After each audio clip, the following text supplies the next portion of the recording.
Good morning. How are you?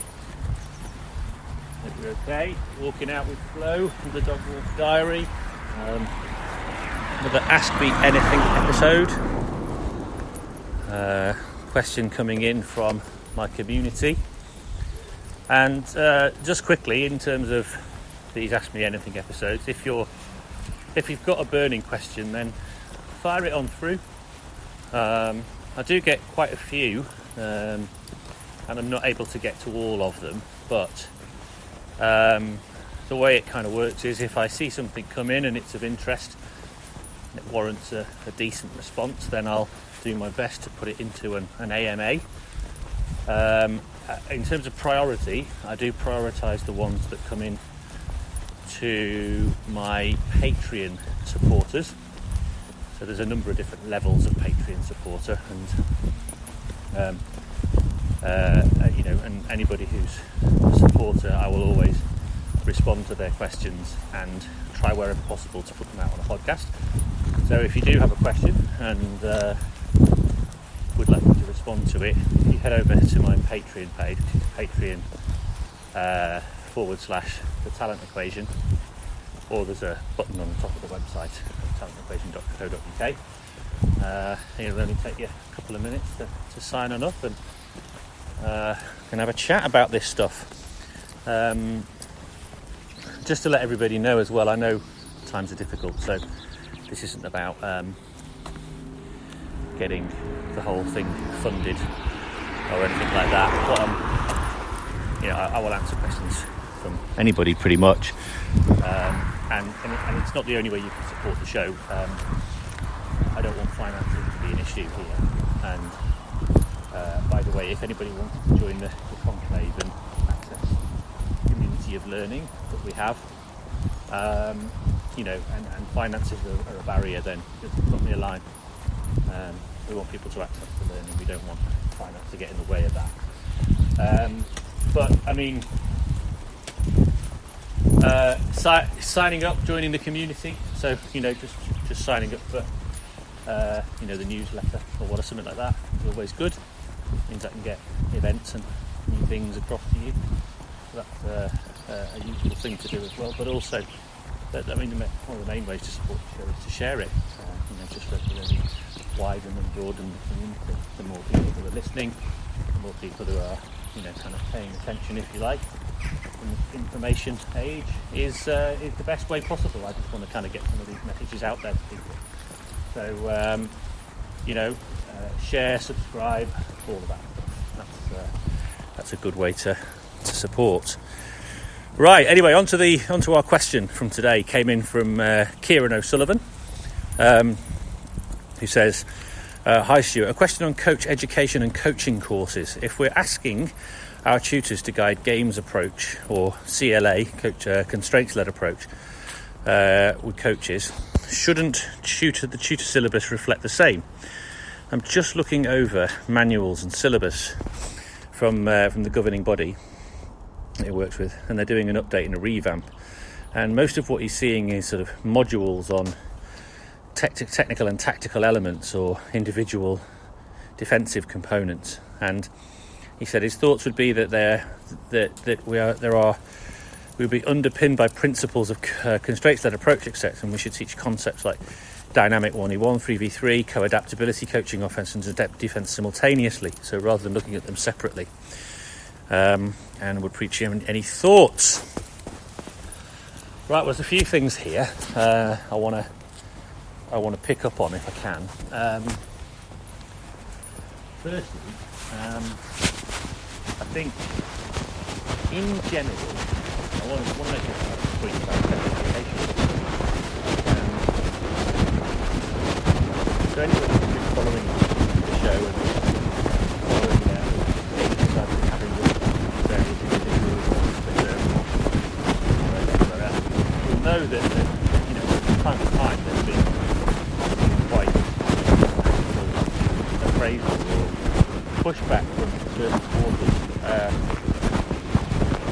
either pushing back on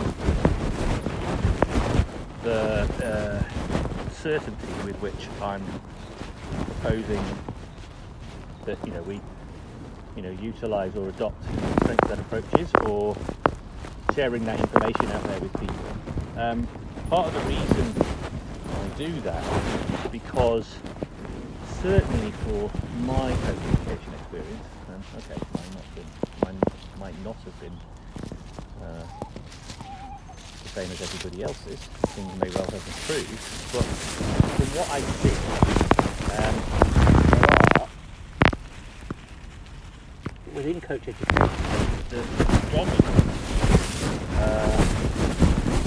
narrative or the dominant information that's provided. This question is an indicator of this. The way the information is provided, or even just the style of the way coach education is conducted, the delivery mechanism, very much about packing a lot of information in to a relatively short time frame. And the issue with that is that very often the information is provided just in case, instead of the information being provided just in time. So we're not giving coaches information relative to their context.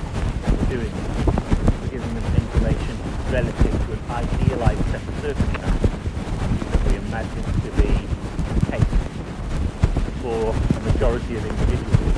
And so first and foremost, to get information provided in a coach education setting outside of the individual context that's situated, doesn't have necessarily the meaning associated, and then we expect that to be retained and transferred to practice. So it's very much an information processing style education model, and in my opinion, having only that provider, I'm saying that we shouldn't have it at all, but having only that as a means of provision for delivery needs to be supported, in my view, with a more situated and context-driven student-forward type of approach. So that's the first thing to say. And the second thing to say, when it comes to context, the actual theoretical underpinning of the fact that you're seeing what's delivered as this question alludes to, which is very much this idea of, we're going to compartmentalise things, and we're going to provide people with information sort of in the segment. Here's some stuff you can do on attacking, here's some you do on defending, and all those sorts of things, or some techniques that we apply, whatever it might be. That I see as well being delivered against a singular paradigm. And the vast majority, very few coaches actually receive information around different things, particularly in early stages, around different approaches to the acquisition or development of skills. And I think that's a significant issue, full stop, given that the vast majority of coaches, even at the very early stages, are helping young people with the development of their capabilities. And skill is part of coaching jobs, yet the information provided on things like elastic experience is very, very good. And if it is provided, it's provided either explicitly or implicitly based on traditional notions of the way skill is provided, linear approaches. There's not even a balanced perspective provided around skill acquisition information. So here's this way of doing it, here's this way of doing it, here's some alternatives, etc., providing a kind of an overview. I think sometimes the designers of the coach education syllabus think that new coaches won't be able to take on that kind of information to the rest of the staff, which I think is a very narrow and once again linear way of approaching coach education that could significantly improve things with coach development. Just circling back to the point about so if very little skill acquisition is provided, but where skill acquisition information is provided from a very traditional thing that you And even if the information isn't provided, then the delivery models used and demonstrated are from quite a linear standpoint. I know it's changing, but it's still, I would say, the sort of dominant model particularly in industry. So, knowing that that's a challenge that we're all facing, my question is that, I have received criticism for being unbalanced and providing one side of the argument. And I think the reason for that is because one of my goals is based on my personal story, personal experience, is to rebalance what I see as this situation where this information is provided in coaching pretty much uncritical, and just pretty much widespread acceptance that the models are provided. And I'm not even sure that the designers of the syllabus are even aware of alternative and non-linear approaches in order to be able to write it and include it in their curricula or syllabus. So that in itself is a kind of broad concept, understanding some of the theoretical underpinnings of different approaches. For somebody writing a syllabus to provide information to others, it's important that they understand something. So that's the first thing.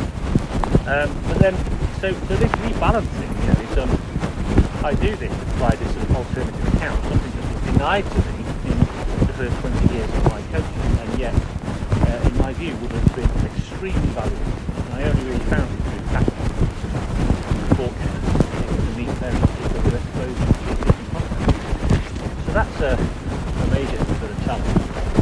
And I'm doing that rebalancing that doesn't exist within coaching education. Hopefully, everybody will know this. My job will have been done. I will redundant that's part of what this gig is about. So anyway, knowing all that, to the point is, should we be providing in our coach education learning experience? Should we be providing a mixed methodology approach?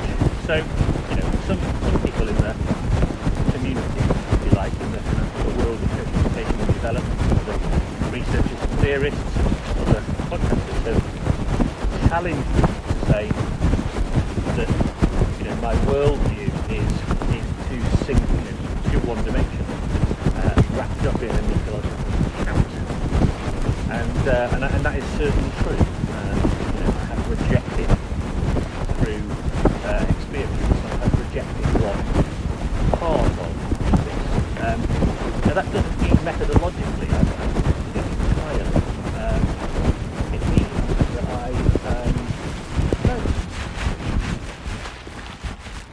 that sorry, distracted. It means that I have I've rejected theoretically the concept of linear pedagogy, and I now approach it from a non-linear perspective. Now, does that then mean that I don't use, for example, what we talked about before? No. Because actually, what we don't realise is you've actually got a load of possible methods available. They just used in different ways based on the non-linear conceptualisation. The ecological conceptualisation is a way of looking at the approach. Now, so that's something just to clear up. There's a lot of possibilities, right? And actually, in my view, exposing or providing with that kind of information to say, if you come at this from a linear way, right, this is the way you would approach it. This. If you come at it from a non-linear way, you can use exactly the same method, right? You can use the same technique with used in this way. The way to draw and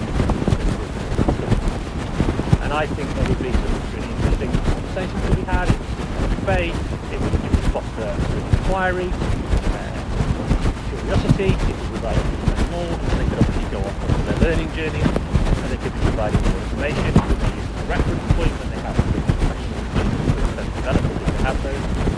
And we would, you would give them that sort of, at least that sort of more broad grounding in some of the research traditions and understandings and perspectives on coach education, on skill acquisition, coaching, pedagogy, approaches to human learning, and all that.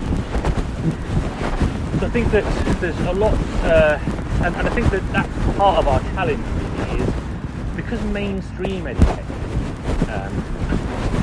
Again, I'm generalising here. I've generalised all the way through. So look for that big caveat. Obviously, it's a very much a generalised picture. But in general, when you look at mainstream education, the lens or the theoretical roots of the vast majority of mainstream, certainly the non-physical parts of education, are very much rooted in a kind of information processing, cognitive type of approach, is and is then utilised by the individual to perform tasks, computations. No problem. I'm not having any qualms, or I think there are alternatives, but that's just a style. And I know there's a lot of change and there's a lot of debate in the educational literature and the educational community about various approaches and their relative merits. So, but in general, I would say still the. Hey, come on! Trying to roll in. Just roll, type of roll.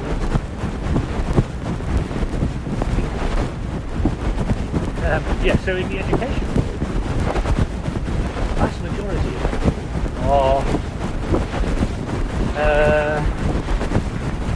but yes, the vast majority of dominant paradigm and lens through which most people look at learning is through this cognitive lens, and the syllabus is written that curriculum. Look at it, based dominantly on outcomes and an examination or a measurement of capability against the set domain. So there's some issues with that, obviously, from my perspective. But then that educational outline has been applied to coaching. So one of the issues with and the issue we have in a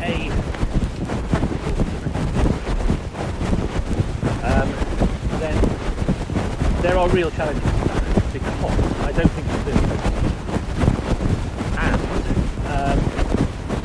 but what it then does is it means that those people who sort of adopt that kind of curriculum design approach from mainstream education essentially, unwittingly, or sometimes maybe deliberately, adopt a linear curriculum approach into that space. So kind of by default, they adopt that. Now, I don't see very much criticism in the mainstream academic community of them.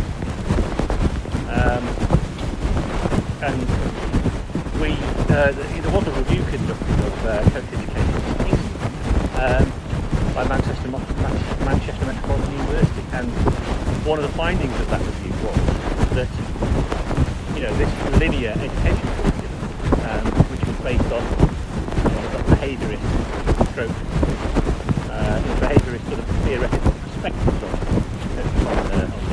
again the development paradigm, had just been sort of uncritically adopted within debate coaching. And one of the things we find with coaching is that it's actually extremely complex endeavour, and it requires to work in a physical dimension, right? Multi-dimensionally across different domains. So you're like a multi-subject teacher, you have to consider, as a coach, because you're not a subject specialist, like being a maths teacher, you can't just be the equivalent of a maths teacher as a coach. You have to have a much broader understanding of physiology, psychology,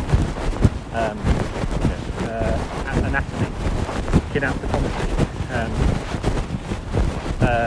kinesthesia, all these different concepts, skill, position, all these ideas. You have to have a much greater deep understanding, a much greater breadth, right? But you still have to then apply that into different individuals in different contexts. Some coaches will be schools, clubs, a range of different styles. And with athletes with very different needs, sometimes across different sports, when you start to add that complexity in, it's a really challenging domain. And to think that can be done through some sort of singular, generalised, linear curriculum, here's the fundamental building blocks and off you go, it's just ridiculously flawed in my view. It doesn't really serve coaches really well. It has to be at the very least, I would probably go, me, I'll probably just make everything simple. But recognising that's not the world we live in, or maybe the way that we would be doing, giving them a kind of element of feeling safe and feeling like they know what to do and where to go.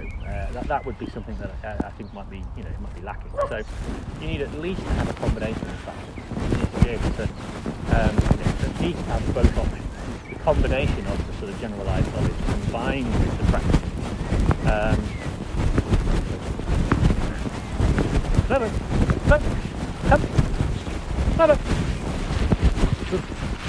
Come on. Good girl. There you go. Sausage, don't do anything then. Yeah, excited for street sausage. There we go. Right, so getting to the end of this now. So first and foremost, we need to summarising this.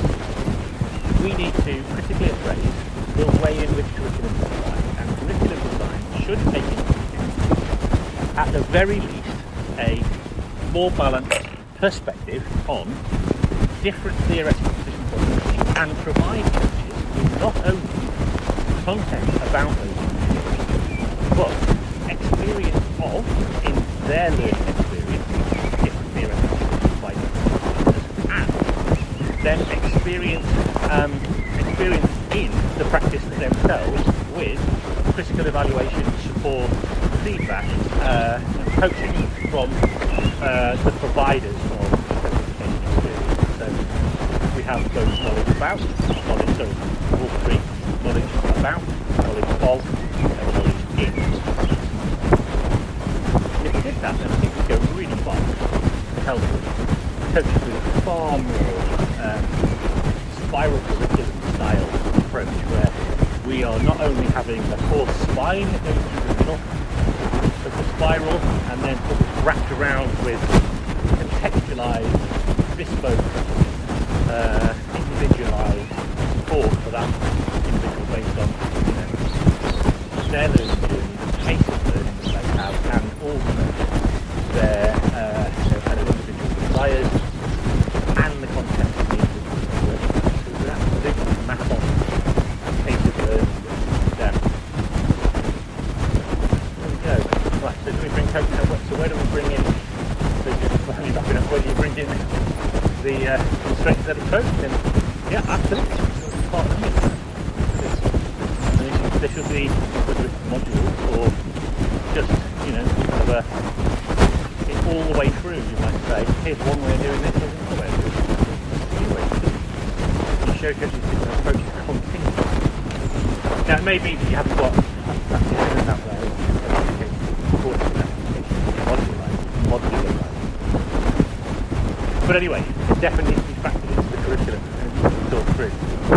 So Kieran, if I've given you a big challenge, then I do apologise.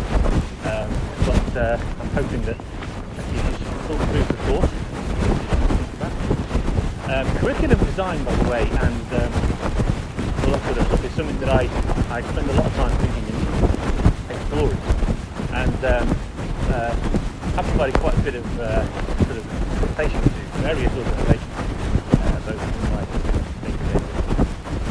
But if people are working in this place and looking at the redesign and certification, the organisations I'm working with now on supporting them, then please drop me a line. It's areas of interest of mine, and it's a way of me finding time, then I'm more than happy to help and share some of the experiences we've had with the national framework basis.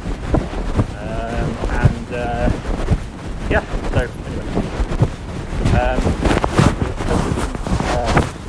for fragments there for share and experience, and I look forward to further questions and further dog walk AMAs. Flow's been very good today, even though we avoided the sheep. And look forward to hearing you guys again and chatting to you in the forthcoming days. Speak to you soon. Bye.